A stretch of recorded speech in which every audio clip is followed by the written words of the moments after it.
right, we're here. After a long year, we're ready to do the top 25 best albums of 2022. I did address a few things in the honorable mentions video, but I don't think everybody's going to watch that before this one, so I'll address them here. I didn't listen to every single album this year. There were definitely ones that I heard were great that I never got around to hearing. But this is the list. This is the albums I was able to get around to. These are the ones that I enjoy the most. I don't know how to describe this as it's not really my favorites. I don't really see it that angle. I feel like my favorites would be a little differently ranked, like if I just went off of the ones I listen to the most, whatnot. But that is not the way I go on this channel. The way this is it's based on some of these albums had a deeper impact on me. Some of these albums had better replay value for me. But in a lot of ways, it's also a bit subjective and a bit kind of, okay, this is the most well written, this is the most well done. I would love you guys to leave your list in the comment section below. I always love to read what other people think. But yeah, tons of great records on this year. There were tons I wasn't able to get to. If you want to go see a long list of albums I wanted to put on this list but didn't make it, you can go check out my my honorable mentions video that dropped yesterday. But yeah, here we are. Also, Merry Christmas.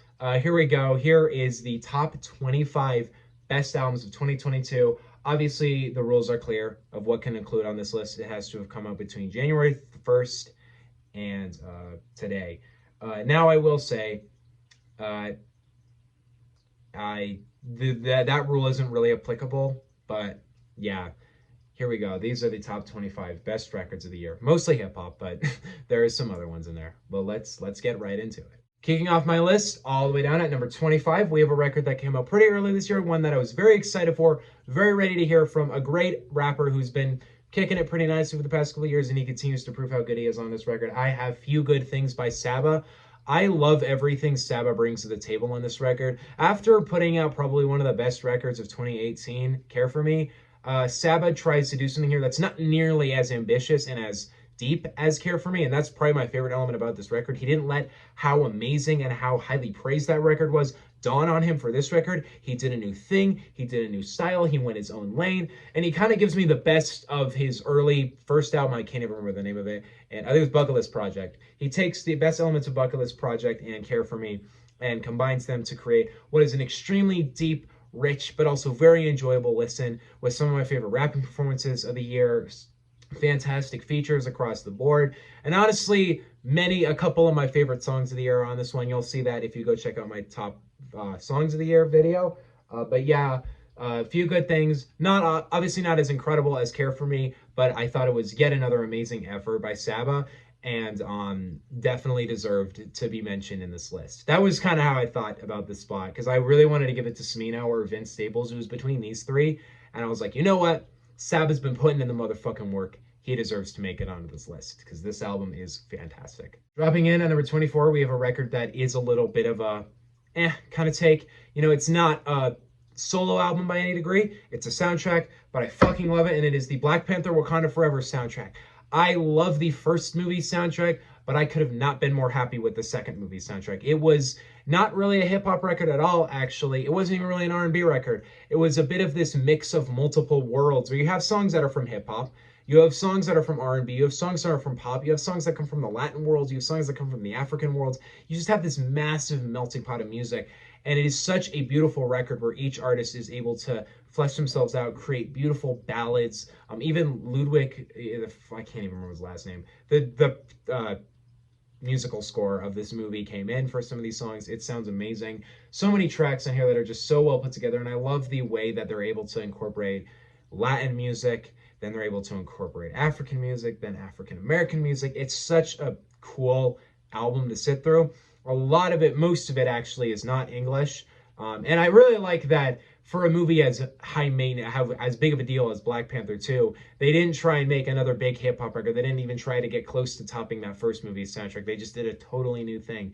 And I don't know if Rihanna put the whole thing together and Thames put it together, but both of them, if they did, they fucking knocked it out of the park. They themselves put in some of my favorite performances of the year. It is a really fucking solid soundtrack. 23, my boy from Griselda gets to be on this list, or on the 2021 list, and the 2022 list. He was also in the honorable mentions of 2020, but I only did a top 10 that year, so he probably would have made it on that list. So 3 years in a row.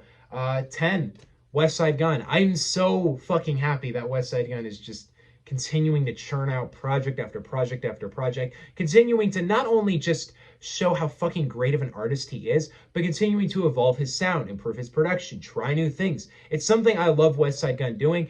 This album has some huge features on it, from Run the Jewels to Black Star to Busta Rhymes. Is ASAP Rocky? No, I think that was Cheat Codes. But fantastic record. DJ Drama obviously is the producer on this one, and it is really great to hear him on it. I always love DJ Drama on an album.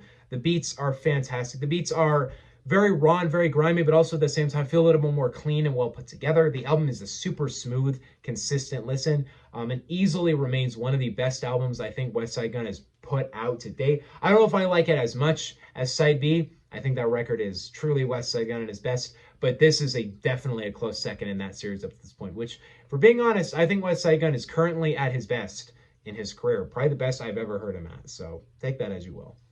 22, or I almost said 2022. Number 22, we got a artist who killed it a couple years ago with her debut after coming up under Kanye.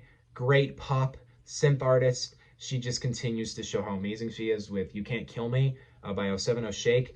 I love seeing 070 Shake's evolution over this record, the last record, just the way she's able to continue to give way even bigger production, but deeper songwriting and more rich, raw sounding music. It shows artistically that she's just moving in absolutely the right direction. I love the fucking production on this record. It's actually one of my favorite produced records of the year. Some of the most beautiful and incredible songs of the year come out of this record. Some of my favorite vocal performances of the year on here. 070 Shake is definitely the kind of artist who could cave in to a certain kind of pop or hip hop, but she has continued to trudge forward in her lane and her style, and it makes You Can't Kill Me such a fucking amazing album. So I love this record, and I think it is easily one of my favorite records of the year. Number 21, I got a bit of a, I don't know what to call this one, Curator album, where from one of my favorite jazz pianists of the year, or actually of the past 10 years, Black Radio 3 by Robert Glasper. What a fucking fantastic record. What a cool blend of R&B, mostly R&B, but also soul, jazz, hip hop. This very cool concoction of black music in this one record here, not to the degree of like a To Pimp a Butterfly, but an extremely enjoyable album where tons of different artists, tons of different singers come together, bring what they have to the table, bring their incredible songwriting and collaborativeness to the table. It's a bit of a DJ Khaled album, but with an actually clear concept and actually a talented person making the music, because Robert Glasper is an amazing piano player. His melodies and his writing are so incredible on the record. It's just such a fun listen where you get to hear tons of different worlds, tons of different artists, a lot of these cuts are very slow, very real, but if you are an R&B fan, Black Radio 3 is a phenomenal fucking album. And if you're a hip hop fan, you'll get a kick out of some rappers like Killer Mike, Q-Tip, Big Crit, BJ the Chicago Kid, who all come in and deliver some amazing performances too. Great fucking record. Also, Common is on this one. It's such a good one. And on the deluxe, it's not on the original, but there is a track with Mac Miller, and it is a very wonderful song. It is a fucking fantastic album. Number 20, I have my Griselda album of the year this year, God Don't Make Mistakes by Conway the Machine. This is a record I was looking forward to for a long time now. I've wanted to see what Conway would do on a longer, more fleshed out record that is a bit of a sequel to his amazing From King to a God record. And I was expecting big features from guys like Jay-Z. I was expecting big names, big production, long track lists. But what I got was not the longest track list, not the biggest features, but a record that was so personal and real to Conway. Some of the most consistent and rawest music I've ever heard him on. It takes a step back from the more mainstream sound on his La Maquina record, and he goes back to very much what he's very used to, his raw, gray style, with features from guys like Lil Wayne and Rick Ross, who are amazing. To add to that, Conway's emotion and his storytelling ability is so fledged out on this record. And I love the moments on certain tracks where he kind of continues to reflect about his accident that happened, getting shot in the face, actually. That happened a few years ago now. Actually, was it his shoulder? He got shot. I'm forgetting where. But it's a fantastic way he kind of talks about it, and he talks about how he trudged through that and how he continued to make music after that. It's not something he hasn't talked about in his career, but the way he talks about it on this record is super raw, honest, and real. I love God Don't Make Mistakes. It is the best record Griselda put out this year, and it probably is going to end up being one of my favorite albums, Griselda, of all time, which These guys didn't put out nearly as much music as they do in other years, but pretty much all three of the main members put out some of their best material yet this year. So very good year for Griselda once again, and I'm very excited to continue to watch them do what they do. 19 is crazy because this guy so 2020 he made it on my best albums of the year. 2021 he made it on my worst albums of the year. 2022 he gets to be on the best albums of the year again. Because Logic with Vinyl Days proved once again, this man, when you give him the right stuff, the right beats, the right features, the right ideas, he makes great music.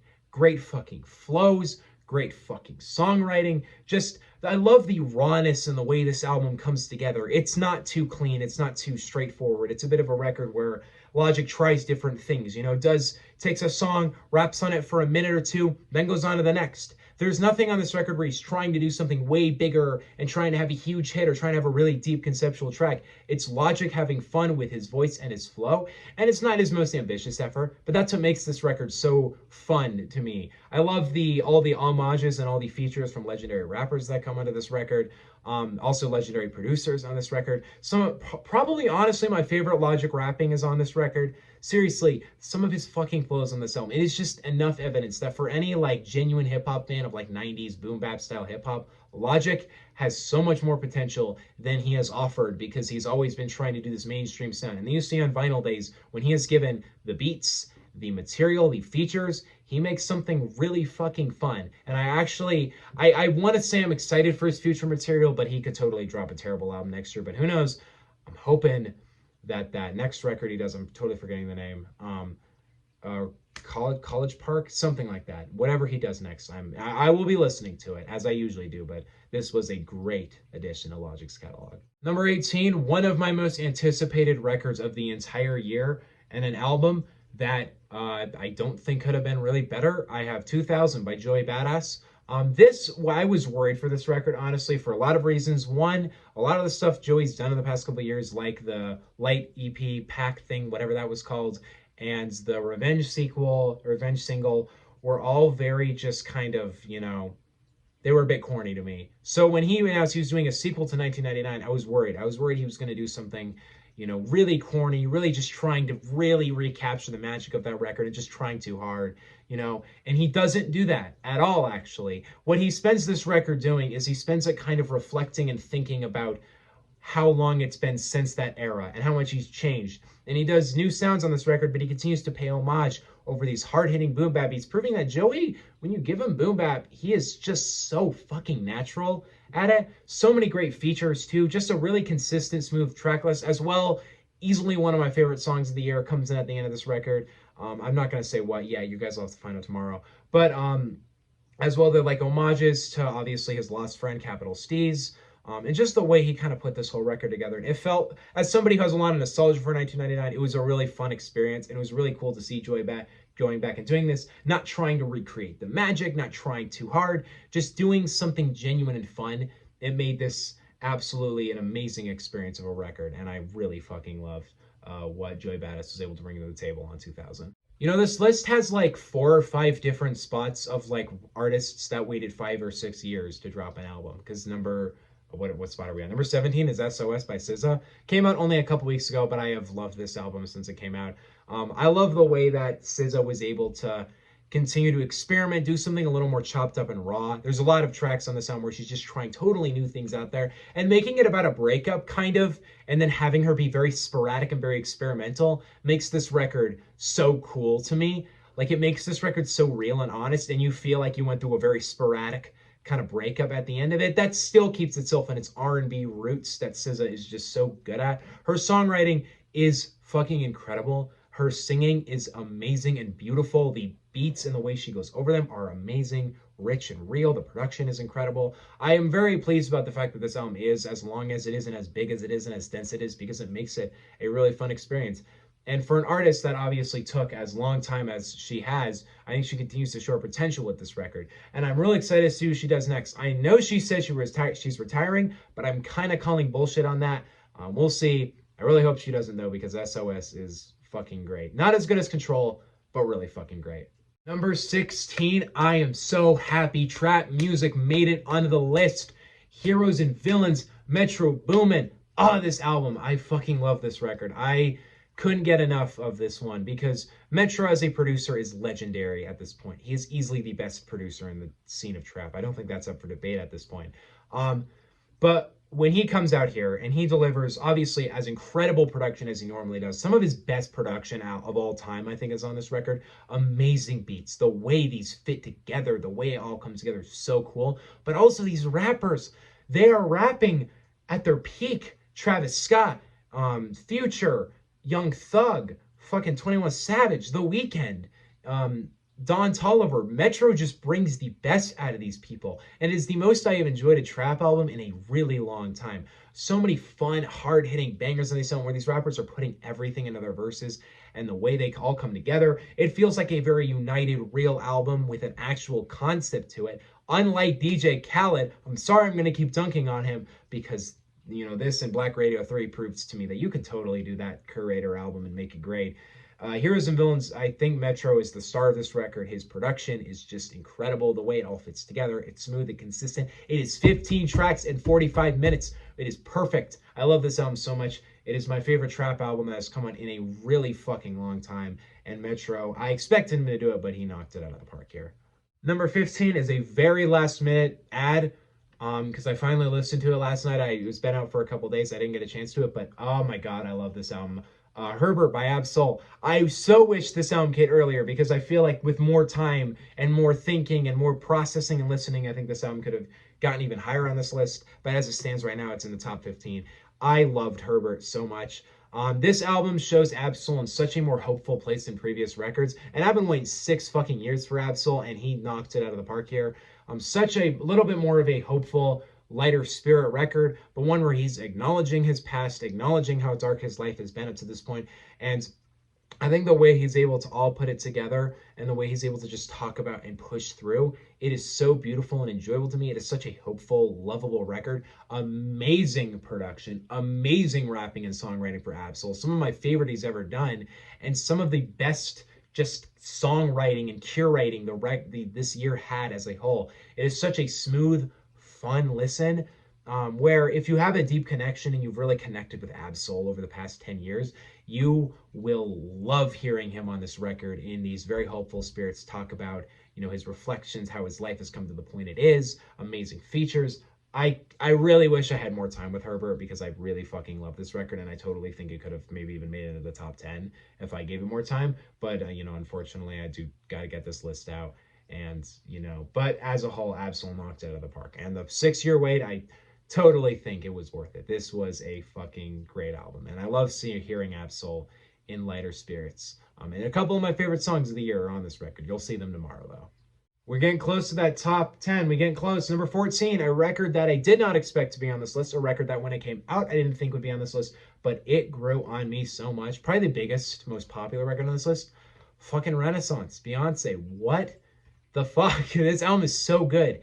Beyonce proves on this record that you really, as a pop artist in 2022, in summer 2022, can decide to go out and make a house album and make it fucking amazing, Drake. Listen, the way Beyonce was able to curate this album is amazing. The producers all bring amazing materials to the table. Beyonce's voice is objectively incredible, but she continues to try new things with it and experiment. Great songwriting, too. Obviously not the best songwriting of the year, but you know what I mean. But some of these the way this album sounds and comes together, it sounds perfect. The production is so clean, crisp, and just flowing together amazingly. It makes me think I should get into house music because I love every cut on this album. I love the way it all comes together. I love the way Beyonce works with these instrumentals and kind of experiments with them and brings them to their full potential. It is just a great fucking album. She'll definitely see a couple spots on my list tomorrow. Beyonce, obviously, I've loved her music. Honestly, I'm sorry, regardless of anything, I think she has put out some of my favorite pop music of the past couple of years, or more R&B in my opinion, but in terms of the mainstream, it's very pop. And as a whole, Renaissance is just another great album by her. It's also my most viewed video, or my most viewed music thing on this channel up to this point, the reaction to it, which I don't even agree with what I said in that reaction now because it's grown on me a lot. But Renaissance is one of the best albums that came out all year, without question. Number 13, another record I was really hyped for this year that came out finally with so many big names, so much to offer. It is Wasteland by Brent Faiyaz. My personal R&B album of the year goes to Wasteland. What a fantastic record. What a cinematic record at that. Um, so many great cuts where Brent Faiyaz continues to be the most toxic motherfucker in the R&B world, rivaling like rival I hate that word, rivaling the weekends in his like trilogy era toxicity. It's crazy. But his songwriting in that lane is insane. His vocalizations, and I never will get enough of Brent's vocals, but I love them so much in this record. The production is so crisp, clean, and well put together. But this album also has kind of a, underlying story, an underlying kind of consistency to it. And I love the way Brent was able to kind of take his own sounds, his own vices, his own, storytelling and just make a really cinematic experience that has huge names on it, like the Neptunes, Drake, Tyler the Creator, Alicia Keys. But he's able to take those things, just add them as little sprinkles to this very wonderful kind of world he builds in Wasteland. A world that is toxic, violent, and leaves you feeling pretty fucking cold at the end of the record. But it is a really amazing record overall. I love Brent at this point. He is such a fucking good artist. I'm so ready to hear what he does next. And I think he's probably going to be one of the best R&B. By the end of his career, he's going to be in the best R&B artist of all time conversation. Come back to this in 10 years and see if I'm right. I'm probably not going to be because I'm normally not, but we'll see.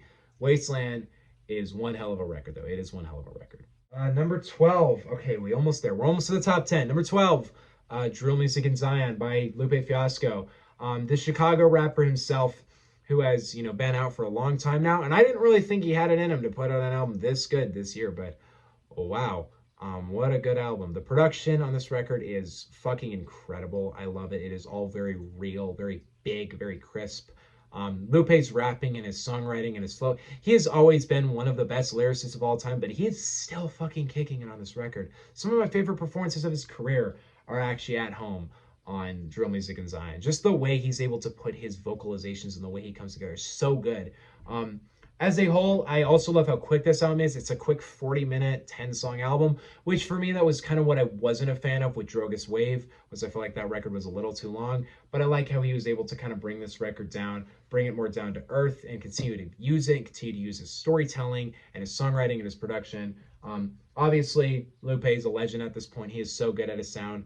But I've spaced out. Drill Music in Zion is one of the best records, one of the best hip hop records of the year, and remains to show that Lupe, he's still got it in him, even after as many years as he's been in the industry, even after having some pretty fucking rough records. Lupe's just continuing to fucking kick it, and this is just another great addition to his catalog. It might actually be top 3 in his catalog, if I'm being honest. It's honestly probably as good as his old shit, though. Number 11 was one record that I heard was great all year. I never felt like checking it out. And I finally got around to it a couple weeks ago, and I loved it. Aethiopes, I hope I pronounced that right, by Billy Woods. Billy Woods has been around, he's been here for a pretty long time. And I've loved his material with Arm & Hammer for the most part, is really where I know Billy from. But I decided to check this record out. Not my first listen. I also listened to Hiding Places.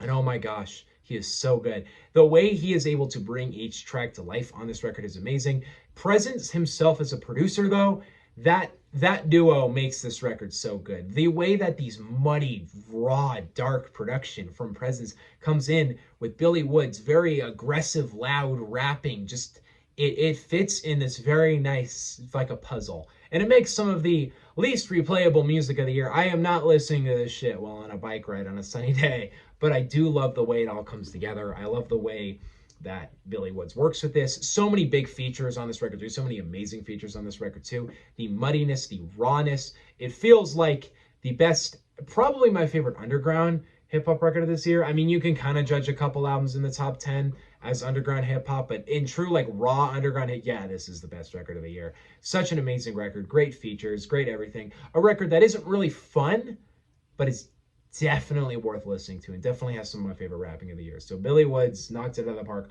Almost top 10, but not quite. Not quite. But he did kill it on this record. He fucking killed it. All right, the top 10.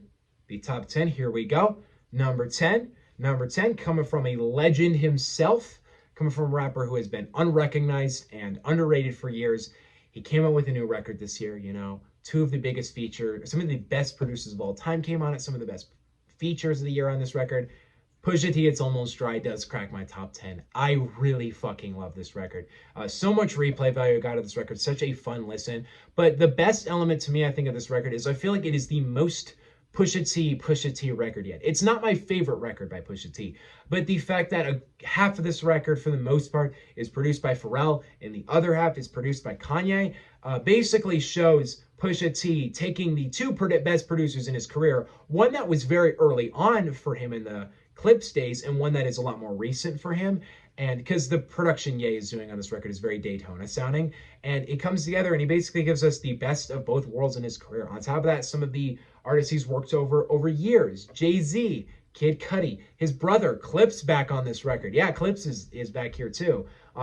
It shows Pusha T just kind of at his best for me. Some of my favorite just kind of styles from him, and he's continuing to do the same thing. He's rapping about coke over fucking great production and over one of my favorite voices in the history of hip-hop. I just love how Pusha T brings every single beat and track to life with his eccentric persona. It is so fun to listen to. No matter how, repetitive Pusha T's, subject matter gets, he always finds new ways to bring it to life and give the creativity to it. Amazing features, hard-hitting bangers, just a fucking great album that is really quick, really brief, and is probably the most mainstream I've ever seen Pusha T make it. I mean, Daytona was a little bit, but yet another great addition for him, and I'm very happy to see him get nominated for Best Rap Album, because it was a great fucking album.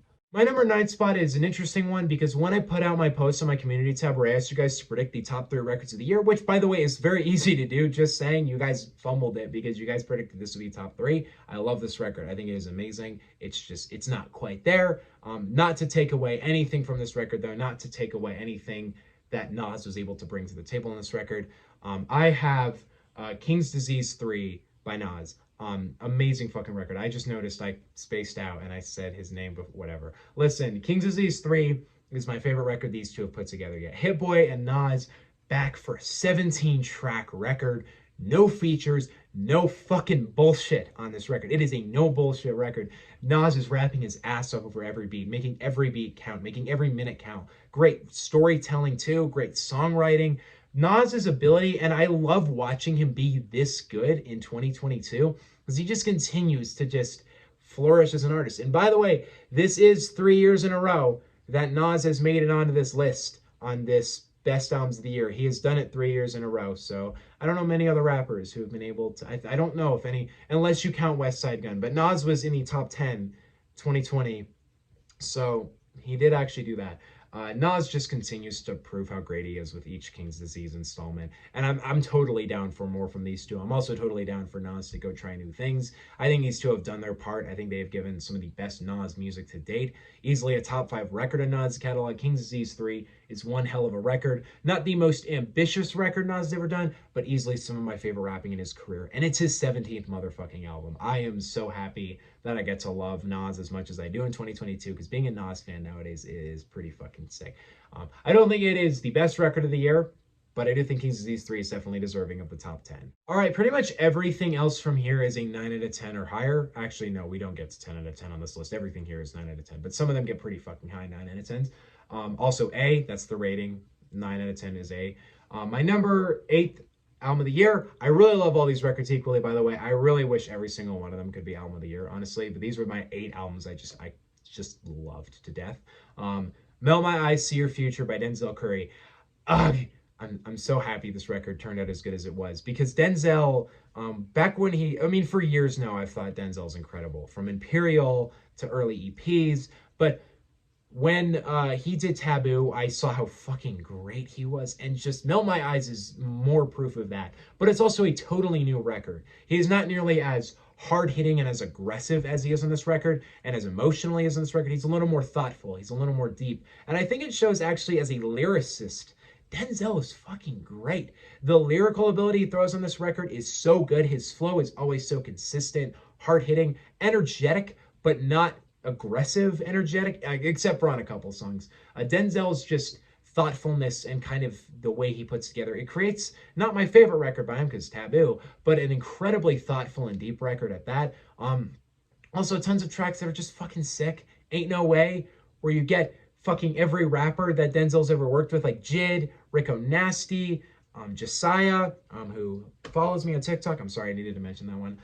There are tons of features on that track. It's fantastic. Black too. As well, you have other tracks here where he gets T-Pain to make a banger in 20. Fucking T. I love Melt My Eyes See Your Future so much. It was such a great listen where Denzel just is in his head game. He is in his mode, and it is one hell of a fucking album.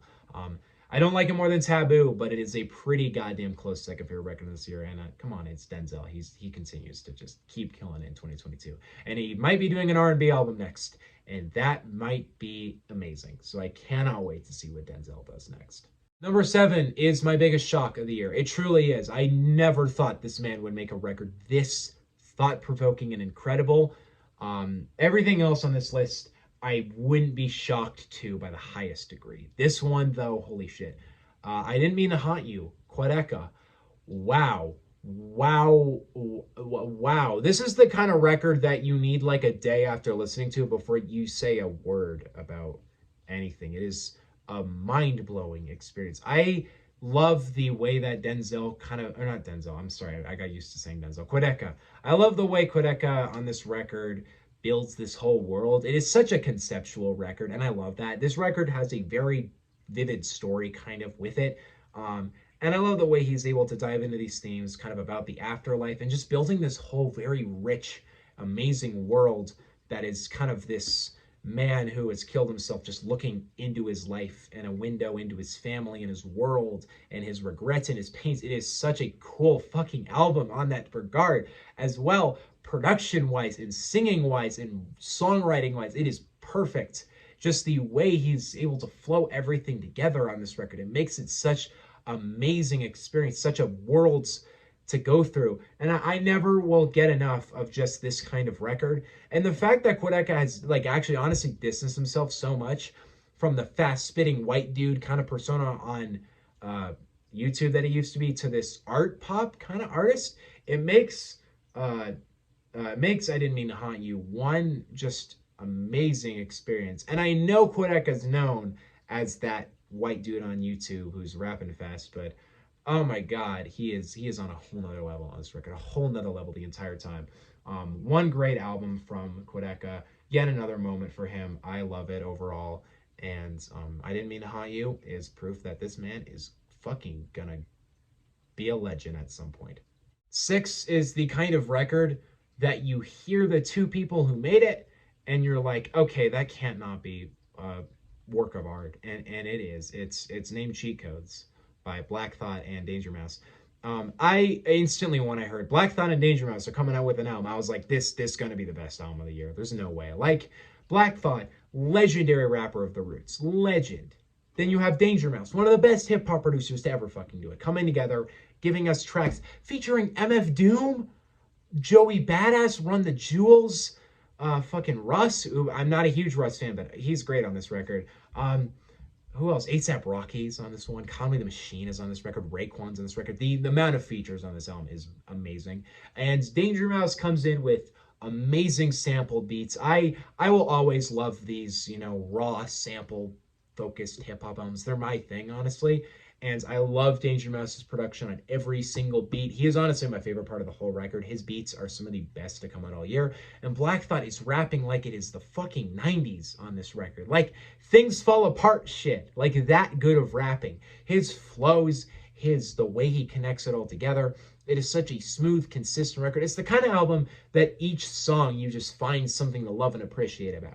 It's these two doing what they do best, the features doing what they do best to create some of the best rapping of the year, some of the best producing of the year. I gotta close that. Overall, as a record, just knocking it out of the park on every single opportunity they can. Cheat Codes, it was destined to be a masterpiece, and it truly is a masterpiece. Black Thought and Danger Mouse. It's so cool to see Black Thought put out one of my favorite albums of the year without question. Is one of my favorites. But it's also cool to it's cool to see these dudes kicking it in 2022 and just continuing to kill it on every single moment they can. Amazing record. Please go check out Cheat Codes because it is amazing. And it came out the same night as one of my worst albums of the year. Actually, almost in the exact same spot on the worst albums of the year. Crazy, I know. Top 5. Top five. I'm going to say 5 and 4. That was a fucking hard choice, but I ended up picking it. Number 5 is a pretty recent one. This woman came out to knock it out the park again and make it in my top 10 again. The only artist to do this now in 2 years in a row, make it in the top 10. No thank you, Little Sims. Ugh, this woman, this fucking woman, she is proving that she is easily one of the best rappers out today. Like, there's no debate at this point. The 3 album run she's had at this point with Gray Area, Sometimes I Might Be Introvert, and No Thank You, it was unreal. Her lyricism and her storytelling on this record are as rich and as like persistent as they always are. To add to that, Little Sims' whole lyrical style, storytelling, amazing. Production from Inflow, oh my gosh, this duo cannot stop being amazing. His production, I don't actually know if it's his, whatever. The production Inflow brings on this record is just wonderful. Little Sims' rapping and songwriting is perfect. Her unique style as a British rapper, I think is what makes her so individually incredible, but also the way she is, unlike a lot of other rappers nowadays, really putting some like deep fucking shit in her music. And I love it. I love the amount of depth and richness that each track has. It's the kind of album that only has like 10 songs, but each song is so fleshed out and real and open. And I just can't get enough of everything Little Sims is able to bring to the table on this record. Proof that, oh my God, her consistency is crazy. In fact, honestly, this 3 album run she's had is probably one of the best 3 album runs in the fucking history of hip hop. It is so good. Her style and everything she's bringing to the table is amazing. She is going to be a legend one day. I am for sure of that. Easily my favorite rapper out of London right now, like, or the entire Britain. There's like no debate on that at this point. She just continues to knock it out of the park with each record. There will definitely be a couple other times where she'll definitely continue to, make my lists. And she'll definitely make it on the best songs of the year. Amazing fucking album from Little Sims. Wonderful record. 2 hours later. All right, top four here. Top four. Here we go. By the way, if I do look a little different or anything is different about this set right now, it's because I did take a long break between recording number 5 and number 4. So that's why. Anyway, number 4 is a record that obviously when you hear this artist, you'd expect it to be amazing, but it was, oh my God, it was incredible. From the pop, I don't know how to describe her, kind of art pop realm, Wise Blood, In the Darkness, Hearts Aglow was a wonderful record. From her just beautiful songwriting and production and just consistency on this record and sequencing from the tracks, just feeling like one huge, amazing experience. So the way that Wise is able to take every single track and just bring it to its full potential, let it flourish, let it ride. It's so cool how every single track on this album really has its moment to just be incredible.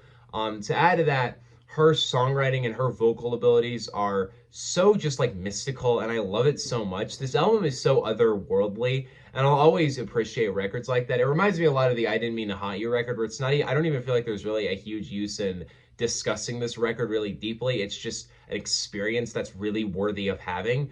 Amazing songwriting, amazing vocals from top to bottom. Some of my favorite songs of the year and some of my favorite just, pieces of the year coming from this record. Feeling like one huge, I think 45 minutes, it's about that long experience, just each track flowing into the next one. Feeling like one kind of otherworldly journey. And In the Darkness, Hearts Aglow is a beautiful fucking record. We all expect that kind of thing from Wise Blood now, but this is just, oh, I love this album so much. I didn't actually get the chance to review it when it came out. I wanted to, but I never got around to it. I love this record. It is amazing. And if you needed any more evidence that Wise Blood is amazing, this record's out for you. God, the top 3. The fucking top 3. This was so hard, guys. Oh my God. I could not pick which album I actually wanted to deem the album of the year. I really wanted to give it to all 3, guys. I really fucking wanted to give it to all 3 of these records. They are all so amazing in their own ways and their own characteristics, but I kind of decided to go really on my personal kind of take in the which ones I kind of got the most replay value and interest out of, but I really love all these records equally. Please understand that I would give them all album of the year if I could. My number 3 favorite album of this year, the fucking Forever Story. The Forever Story, guys. Oh my God, Jid. This album is a fucking work of art. It is amazing. It is so fucking good. Look, I I knew Jid was amazing. I knew he could do something great. Um, but this is wow. I know it's a record that has been like very much praised to death, but we're gonna keep praising it because what Jid did on this record is insane. This is an artist who has already proved himself to be a great. He just has amazing flows and lyrical abilities. But the way he evolves himself on this record to a whole nother plane of talent is insane to me. From his incredible rapping. This man is so natural over every single beat you give him. From all the beats he picks, the beats on this record and the production are so raw and real, but amazing and beautiful. Then you have incredible features across the board from Lil Wayne, Wise Blood, Ari Lennox, um, Lil Durk, what are they? Earth Gang, amazing features. Nobody holds back on this record.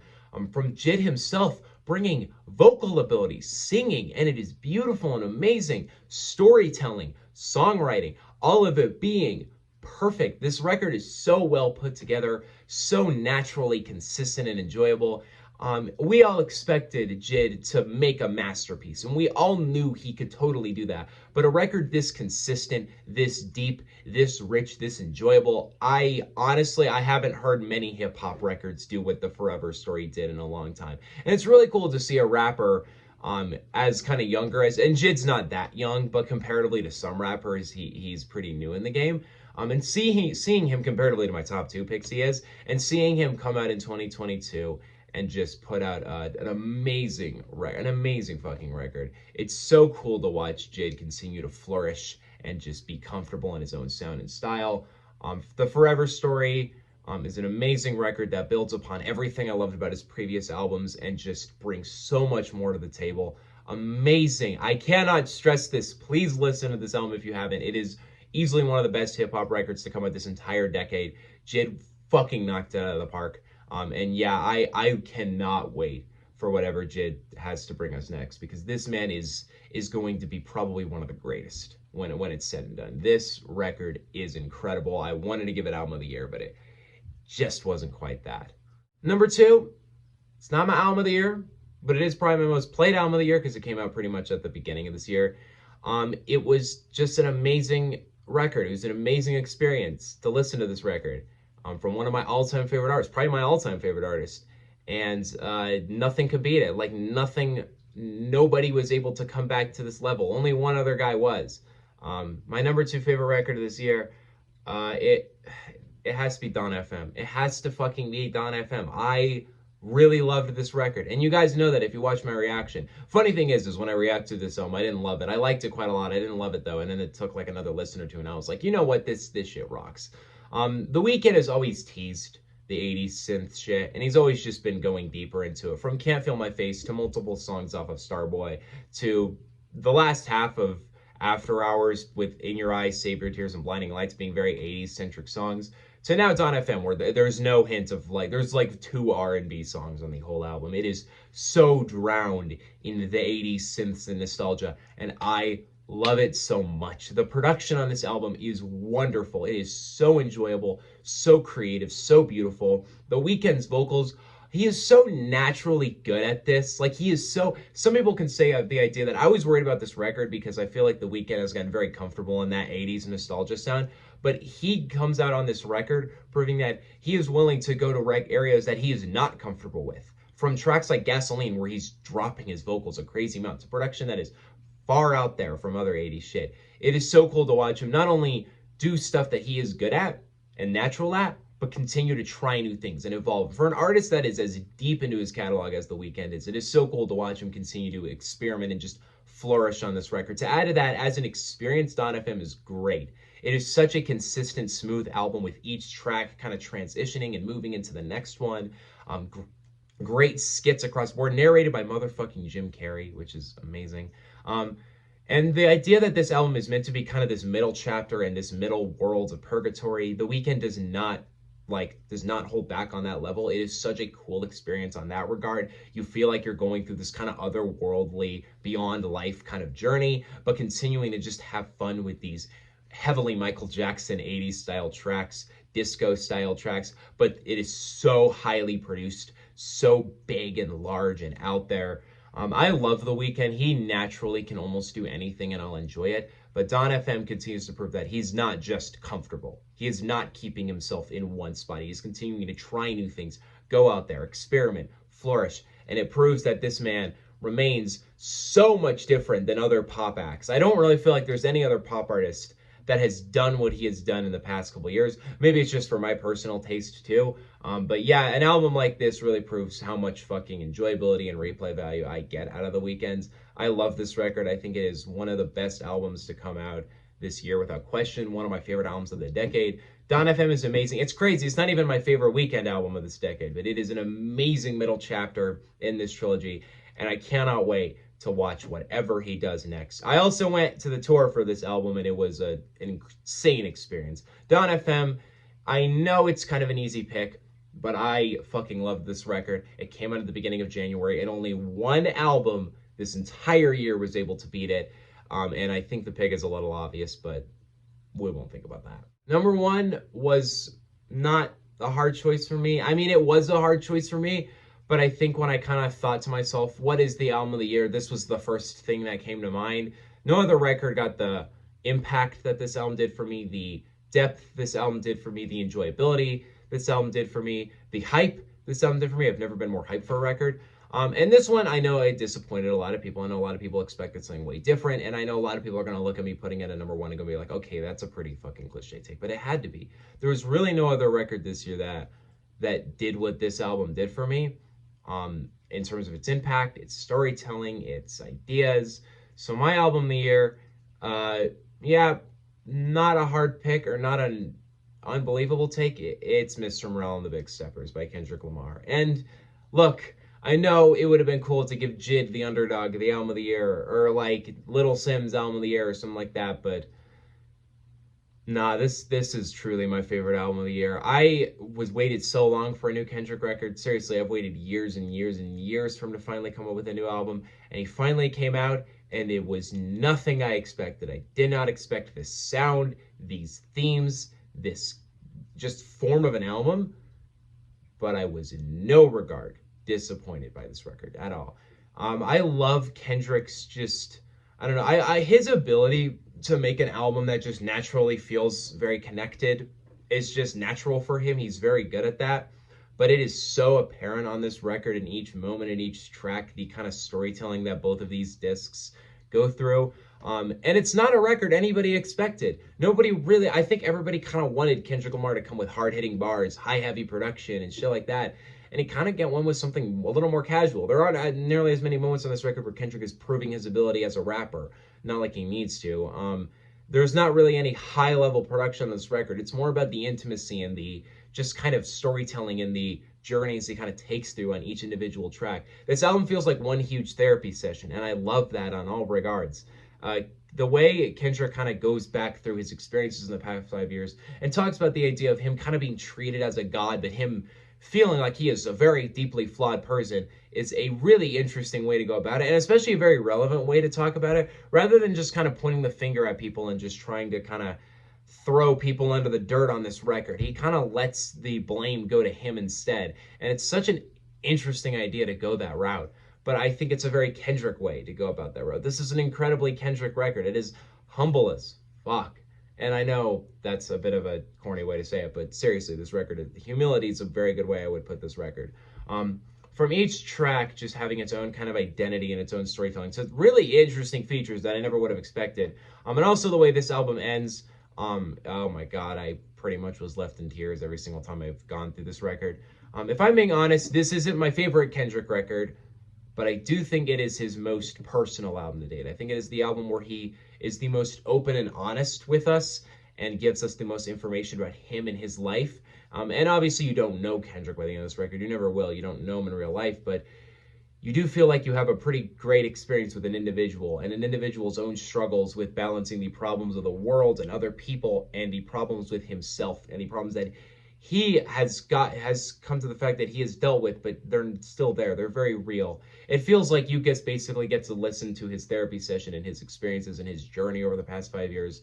And I found that so enjoyable, and I found that so intimate and lovable. This was the kind of record that I just listened to and studied and thought about and let it kind of help me in a lot of ways throughout this year. There wasn't really another record that I think defined my mentality like Mr. Morale and the Big Steppers. And I know it was probably a lot of the ways because Kendrick made it, but I also think Kendrick is probably at this point, I think he deserves the mantle of greatest. I don't know if everybody agrees with me there, but I don't think another rapper has put in the depth and the work and the energy into each individual album the way Kendrick has, to the point now where we're at album 5 and I have not given a single album below a 9 out of 10. I love everything he's done up to this point, and Mr. Around the Big Steppers is yet just another amazing addition to his catalog that feels incredibly independent on its own and new, but at the same time, very much fits nicely in his catalog and feels very snug and very good between these other records. It's not To Pimp a Butterfly. It's not Good Kid, Mad City. It never was going to be, but as its own record, Mr. Morale and the Big Steppers, no other record this year had the impact, the depth, the enjoyability that this record has. I love this record so much. It kind of had to be my album of the year, but yeah, Kendrick pretty much automatically got it for me. But yeah, Mr. Morale and the Big Steppers is an amazing record, and it really is my favorite album of 2022. What are your guys' favorite albums of the year? What are your guys' picks? What are your hot takes? What do you guys think on my list? Let me know in the comment section below.